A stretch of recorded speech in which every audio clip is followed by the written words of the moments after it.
Masagot yung mga itik pag tinawag. Bia! Bia!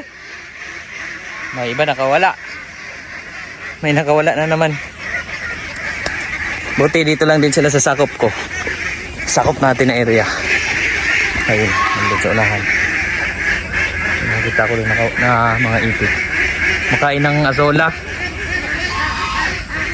Ayun. May mga azola pa kasi dyan. Bi! Oras ng pagpapakain natin ng mga itik ngayon. Bi! Ingay. Karamihan po pag ganyan maingay mga babae. Mga itik na babae napakaingay. Bi!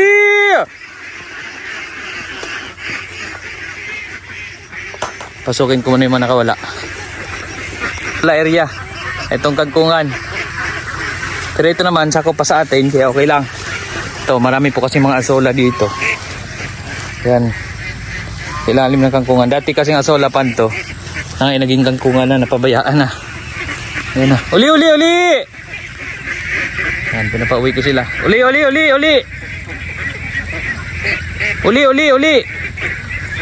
Kung saan yan lulusot, yun yung ayusin ko. Ibig sabihin, yan yung butas na dinadaanan nila. Uli!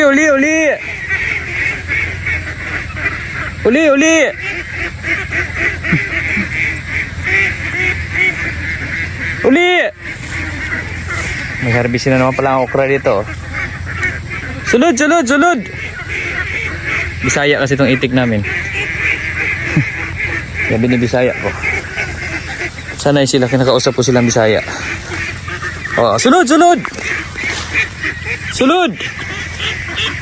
Ayun na yan. Hanapin na niyan ang butas kung saan sila nadaan kanina. Hindi na nila alam kung saan sila dadaan. Uli! Ayan po, itong inaapakan ko malalim to. Okay, kumuga oh. Pero naging kangkungan na, puno ng kangkong kaya naapakan ko na. May mga asola po. Yan yung kinakain nila. Tsaka yung mga isda dito maliliit. Nakain din ng mga itik. Uli! Pag may isa lang makalusot niya, lulusot na yung lahat. Oh. Ito lang bubuksan ko dito. Para makakadaan sila.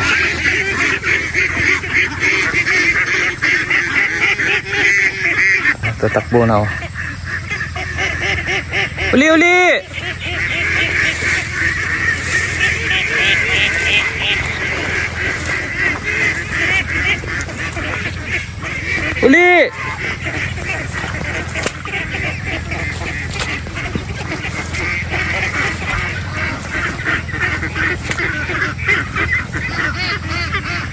Okay na. Hindi alam kung saan sila dadaan. Uli!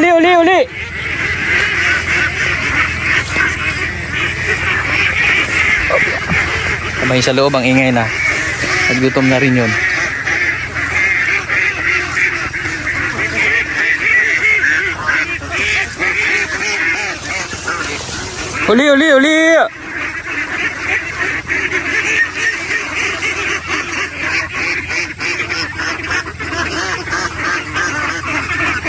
Uli! Hindi pa nila alam yung butas. Ayun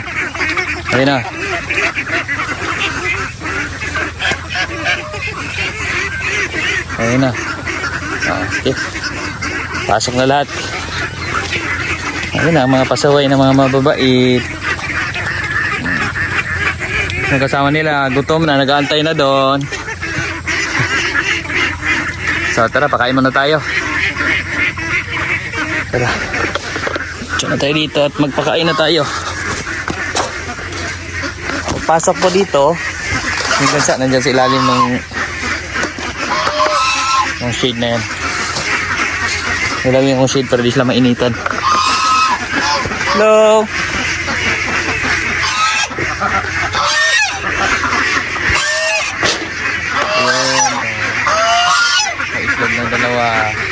Hello. Ayun siya, nagtatago ito.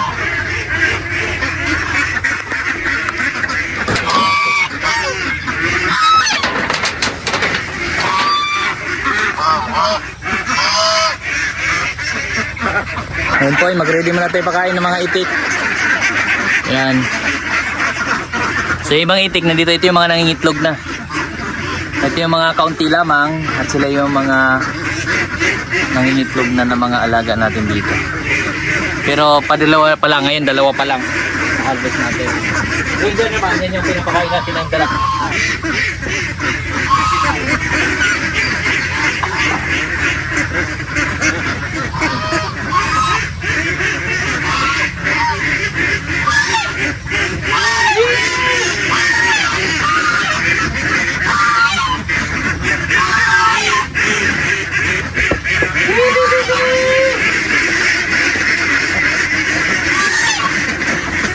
Mas na po, the clear pellets na po yung binibigay ko sa kanila.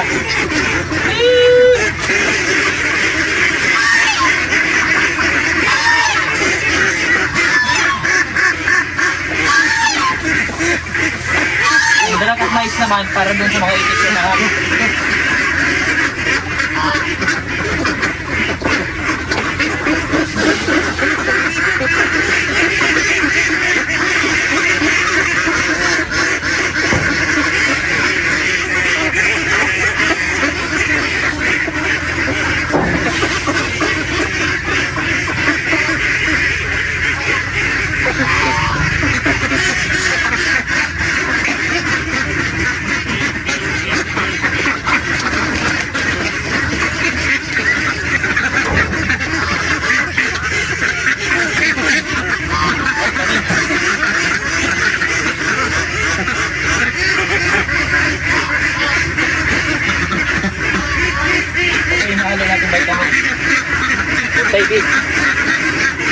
Para hindi malumpo yung mga itik, lalo na tinitipid natin.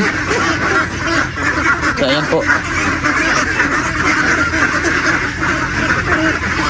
liquid po siya, liquid na vitamins sa gamit natin. Ayan ito po.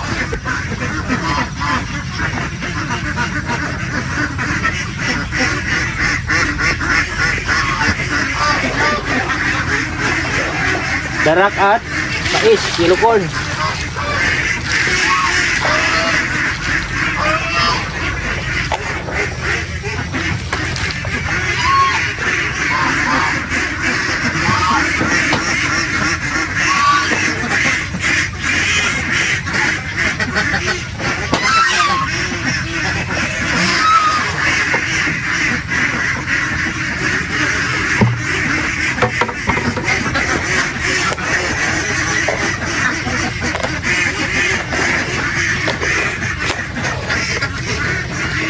Ito naman po yung para doon pakain natin sa mga grower na itik. Na naka-pre-range naman sila. So, goods na to sa kanila. Yung nangiitlog, yung dito na nakakunti lang. Doppler pellets na binibigay ko. Since nag-umpisa na sila mangitlog, pinakunti-kunti lang.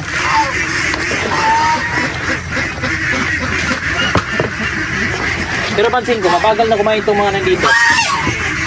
Tingnan nyo po, yung kanilang pakainan, nilalagyan yung mais at darak, tira na ubos. Mas mabagal sila kumain ngayon. Habang yung sa labas, tingnan nyo. Kada bigay natin pagkain dyan, ako sinut na sinut. Kaya nga eh, nasira yung aking hindi pa gumagana, ayusin ko pa. Yung pang-chop na machine. Yung gamit ko din damo.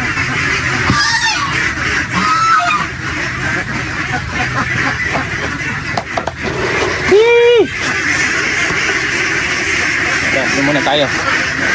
Yung mga nandito, papakainin natin. At kanina pa to sila nagtawag.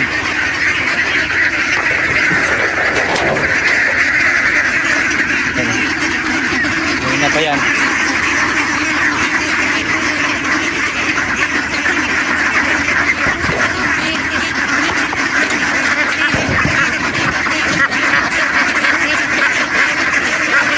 So, tingnan niyo yung kabila.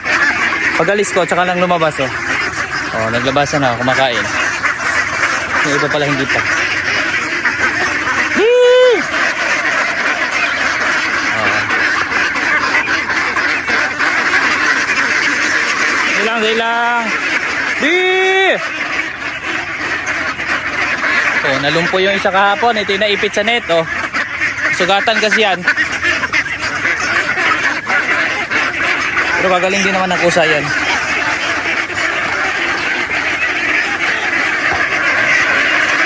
Hello!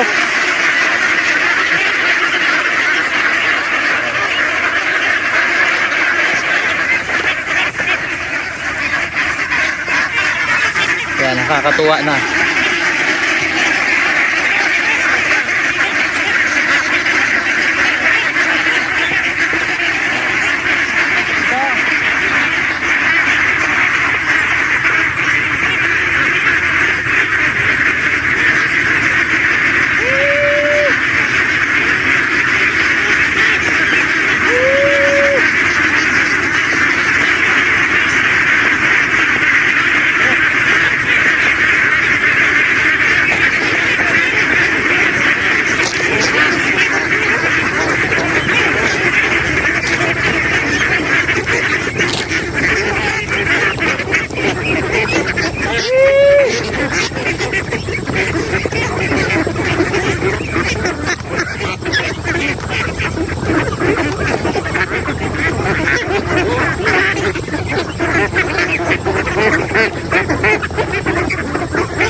May iba matakutin pa rin, oh.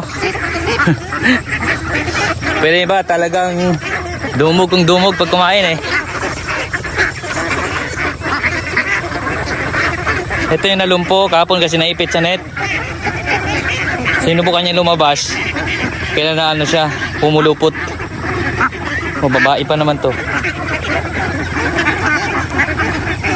O, ito na. Sugatan kasi yung paa niya.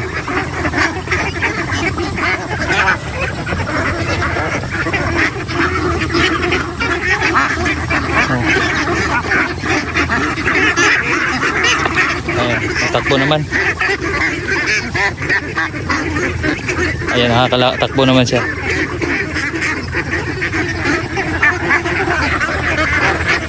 So mas masaya kasi sila dito. Hindi kung hiwalay ko siya, parang mukhang kawawa lalo eh. Kasi yung sa ibabaw ko mukhang ano eh. Dito la dito. Bukod sa kinakain nila dyan, na binibigyan natin dyan.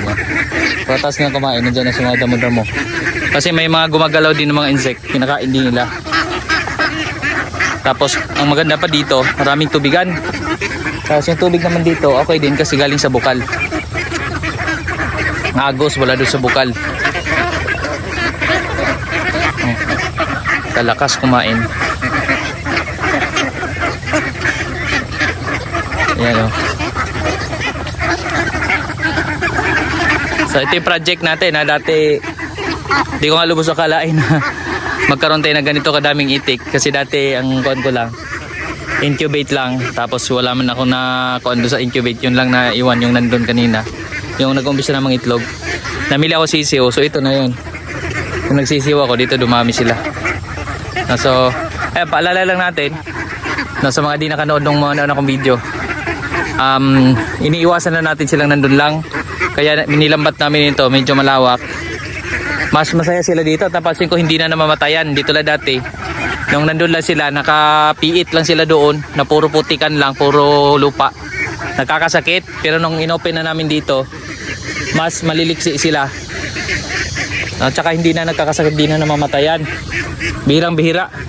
Naman namamatay lang, yung mga naiipit. Kaya yan, ang lawak kasi ng galaan nila. Palayan kasi ito, di matamnan. Ito, sobrang lalim na palayan na ito. Ay, tama lang, gawin natin itikan. No, actually, may mga limatok na dyan. Yung mga dumidikit sa paalinta sa Tagalog. May mga linta nga dyan. Tingin ko ngayon, naubos na rin linta dyan. That's mga itik natin. Ayan, oh. So, marami silang makakain dito. Mga insekto, kuhol, o suso. So advantage po, pag bumaha, merong mga papasok na naman ng mga isda, mga suso, mga ganyan. Ako ano-ano. Na pinakain din ng itik. Yan, sumisisid sila dyan. Sumisisid din sila dyan sa mga tubig-tubig. Saka hindi po siya malangaw, ha. Di tulad ng sabi nila baka malangaw. Hindi po malangaw. Kasi pag may langaw man, siguro kakainin din nila yan. Mataas sa protein ng langaw. Sa inyong advantage ito sa itik. Ha. So ayan po muna yung update natin sa ngayon. At lagi po tayo mag-update sa inyo tungkol dito sa mga alaga nating itik at sa iba pang mga alaga naming hayop. Maraming salamat po.